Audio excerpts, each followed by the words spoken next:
नमस्कार, मैं हूं राहुल सिन्हा। सत्ता के सभी न्यूज मित्रों का स्वागत है। सबसे पहले सत्ते पे सत्ता यानी 7 खबरें और दिलचस्प जानकारियां। सबसे पहले बात सीएए यानी नागरिकता संशोधन कानून की, जिसे लेकर सरकार की ओर से नोटिफिकेशन जारी हो गया है। इसी के साथ सीएए सियासत के सेंसेक्स में ट्रेंड करने लगा है। इसे मुस्लिम विरोधी कानून बताया जा रहा है, लेकिन आज हम आपको सीएए पर सत्ता की गहरी कुंजी दिखाएंगे जो बहुत सारे लोगों का भ्रम दूर कर देगी। आज भारत के मिशन दिव्यास पर भी एक शुभ समाचार आया है और ये समाचार दिया है हमारे देश के होनहार वैज्ञानिकों ने। डीआरडीओ ने 5000 किलोमीटर रेंज वाली अग्नि 5 मिसाइल का सफल परीक्षण किया है। दावा है कि अग्नि 5 की जद में पूरा चीन और आधा यूरोप आ सकता है। इस बड़ी कामयाबी पर पीएम मोदी ने भी डीआरडीओ के वैज्ञानिकों को बधाई दी है।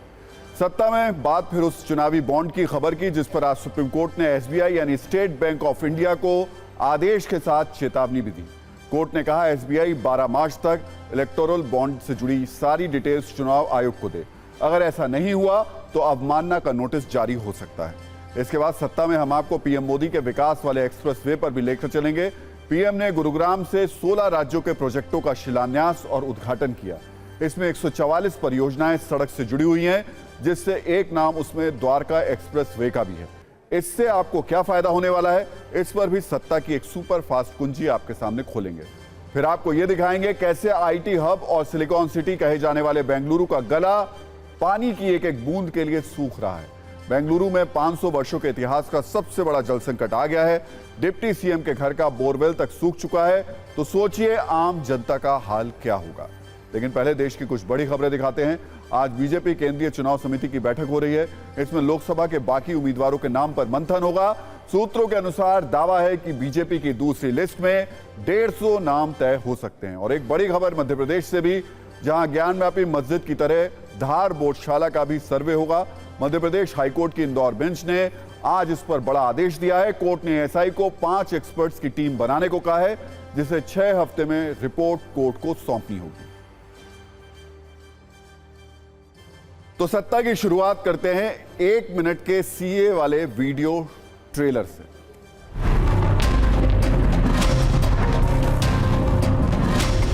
बिल किसी के साथ भेदभाव नहीं करता, किसी को अधिकार देने का बिल है, किसी का अधिकार छीनने का बिल है।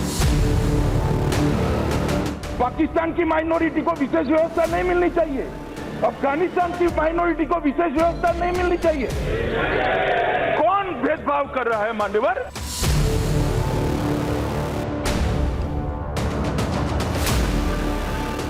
सिटीजनशिप अमेंडमेंट एक्ट किसी की भी नागरिकता छीनने के लिए नहीं। तुष्टीकरण की राजनीति कांग्रेस को रोकती थी, हमने सीएए का फैसला किया। सीएए देश का कानून है, इसको कोई रोक नहीं सकता और हम सीएए को लागू कर रहे हैं। तो सत्ता की शुरुआत आज की सबसे बड़ी खबर से करते हैं। करीब 8 वर्षों के इंतजार के बाद आज केंद्र सरकार ने नागरिकता संशोधन कानून लागू कर दिया। 2016 में पहली बार संसद में नागरिकता संशोधन विधेयक पेश किया गया था, जिसके बाद 2019 में दोनों सदनों से पास होने के बाद यह कानून तो बन गया था, लेकिन लागू नहीं हो पाया था। पर 2024 के लोकसभा चुनाव की तारीखों के ऐलान से पहले केंद्र सरकार ने सीए लागू करने का नोटिफिकेशन जारी कर दिया। इस नोटिफिकेशन में 4 मुख्य बातें कही गई हैं, वो आपको बता देते हैं, फिर आगे इसकी विस्तृत कुंजी खोलेंगे। इसमें कहा गया है कि सीए पुनर्वास और नागरिकता की कानूनी बाधाओं को दूर करता है। सीए से दशकों से पीड़ित शरणार्थियों को सम्मानजनक जीवन मिलेगा, यह भी नोटिफिकेशन में लिखा हुआ है। तीसरी बड़ी बात यह कही गई है कि नागरिकता अधिकार से पीड़ित शरणार्थियों के सांस्कृतिक सामाजिक पहचान की रक्षा होगी। इससे आर्थिक, व्यावसायिक, फ्री मूवमेंट, संपत्ति खरीदने जैसे अधिकार सुनिश्चित होंगे। इसे और स्पष्ट रूप से समझने के लिए सत्ता की वो कुंजी खोलते हैं जिसमें सीए की पूरी एबीसीडी है। नागरिकता संशोधन 2019 में 3 देशों के प्रवासियों को भारत में नागरिकता देने का प्रावधान किया गया है। ये देश हैं पाकिस्तान, बांग्लादेश और अफगानिस्तान। जिन गैर मुस्लिम अल्पसंख्यकों को भारत की नागरिकता दी जानी है, उसमें हिंदू, सिख, बौद्ध, जैन, पारसी और ईसाई धर्म के वो लोग शामिल हैं जो अपने मुल्क में धार्मिक तौर पर प्रताड़ित रहे हैं। कई मीडिया रिपोर्ट्स के अनुमान के अनुसार इस कानून के लागू होने के बाद 3 देशों के 30 से 40 लाख लोगों को भारत की नागरिकता मिलने की उम्मीद है। यह संख्या पाकिस्तान, बांग्लादेश, अफगानिस्तान से भारत आए हिंदू, सिख, बौद्ध, जैन, पारसी और ईसाई समुदाय के लोगों पर आधारित है। फिर भी बहुत से लोगों ने इसे मुस्लिमों के खिलाफ साजिश बताया, लेकिन सच यह है कि मुस्लिमों को नागरिकता देने का काम पुराने कानूनों द्वारा संचालित होता रहेगा। एक और जरूरी बात, इस कानून का यह मतलब बिल्कुल नहीं है कि जो भी गैर मुस्लिम इन देशों से भारत आएगा उसे नागरिकता मिल जाएगी। इसके लिए सरकार की ओर से एक समय सीमा तय की गई है।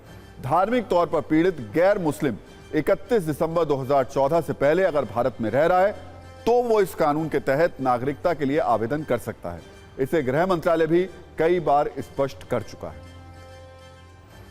सीएए लागू होने के बाद देश के कुछ हिस्सों में जश्न का माहौल है तो कई जगहों पर सुरक्षा बढ़ा दी गई है। बंगाल में बीजेपी नेताओं और समर्थकों ने जमकर जश्न मनाया। सीएए पर नोटिफिकेशन जारी होते ही बंगाल में बीजेपी नेताओं ने एक दूसरे को मिठाई खिलाई, जबकि कानून व्यवस्था में किसी तरीके की परेशानी ना हो इसके लिए दिल्ली में सुरक्षा बढ़ा दी गई है। दिल्ली के शाहीन बाग इलाके में पुलिस ने फ्लैग मार्च किया। यूपी के भी कई शहरों में सुरक्षा बढ़ा दी गई है। एक तरफ सरकार कोशिश कर रही है कि सीएए लागू होने पर किसी तरीके की परेशानी ना हो, तो दूसरी तरफ सरकार पर तीखे राजनीतिक हमले हो रहे हैं। सीएए लागू होने पर सबसे कड़ी प्रतिक्रिया पश्चिम बंगाल की सीएम ममता बनर्जी ने दी है। ममता बनर्जी वो बंगाल में उन्होंने कहा है कि सीएए बंगाल में वो लागू नहीं होने देंगी। इधर कांग्रेस ने कहा कि लोगों को बांटने के लिए यह कानून लाया गया है। एक बार सुनिए सीएए पर कौन क्या कह रहा है।